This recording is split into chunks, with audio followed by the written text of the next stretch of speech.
तोरना fort Sahyadri के पहाड़ों में बसा एक बहुत ही पीसफुल फोर्ट है। ये ट्रैकिंग के लिए बहुत फेमस फोर्ट है। तोरना पुणे से करीबन 50 किलोमीटर दूर है। आप 1.5 से 2 घंटे में यहाँ आराम से पहुँच सकते हैं। ट्रेन की ऊंचाई करीबन 4600 फीट है और ये पुणे का सबसे ऊंचा फोर्ट माना जाता है। ट्रैक थोड़ा लंबा है पर इजी टू मीडियम लेवल है, लेकिन जो पहाड़ों के नज़ारे आपको ट्रैक के बीच दिखते हैं वो पूरी थकान दूर कर देते हैं। मैंने आज तक बहुत से ट्रैक किए हैं, लेकिन ये सबसे खूबसूरत ट्रैक था टिल नाउ। मैं यहाँ मिड अगस्त गया था। उस वक्त ट्रैक की ग्रीनरी पीक पर रहती है।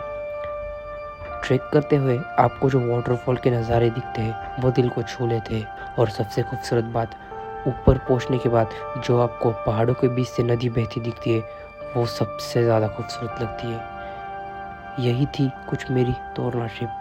अगर वीडियो पसंद आए तो चैनल को सब्सक्राइब करें और वीडियो को लाइक करें। Thank you.